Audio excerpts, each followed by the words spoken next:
শিক্ষার্থীদের নিরাপত্তা বিবেচনায় বৃহস্পতিবারের এইচএসসি পরীক্ষা স্থগিত করা হয়েছে। করোনা সংক্রমণ বাড়ছে, এইচএসসি পরীক্ষা বৃহস্পতিবার থেকে হবে কিনা এই বিষয়ে আজকের ভিডিওতে চূড়ান্তভাবে জানিয়ে দেওয়া হবে। পৃথিবী জুড়ে করোনা ভাইরাস এখনও থামেনি। এবার আবার এক নতুন ঢেউ ভারতের পাশ থেকে ধরা পড়েছে বাংলাদেশে। পাশাপাশি বৃহস্পতিবার থেকে শুরু হতে যাচ্ছে এইচএসসি পরীক্ষা, কিন্তু শিক্ষা মন্ত্রণালয় এখনও কোনো মন্তব্য করেনি। এক সপ্তাহ ধরে দেশে দৈনিক করোনার সংক্রমণ বাড়ছে। মাত্র 24 ঘন্টায় আরও নতুন 13 জন শনাক্ত হয় এবং নতুন ভেরিয়েন্টে নিয়ে স্বাস্থ্য বিভাগ সতর্কতা জারি করেছে। রাজশাহীতে এইচএসসি শিক্ষার্থীরা মঙ্গলবার বিক্ষোভ করেছে। তারা পরীক্ষা থেকে নামতে চায়, কারণ সংক্রমণ বেশ বেড়ে গেছে, অনেকেই অসুস্থ। পরীক্ষা নেওয়া শুরু করলে সংক্রমণ ছড়িয়ে পড়তে পারে।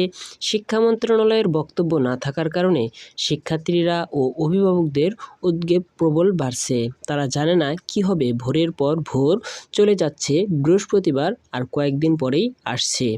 এই পরিস্থিতিতে পরীক্ষা নেওয়া উচিত হবে কিনা আপনার মূল্যবান মতামত অবশ্যই আমাদের জানিয়ে যাবেন।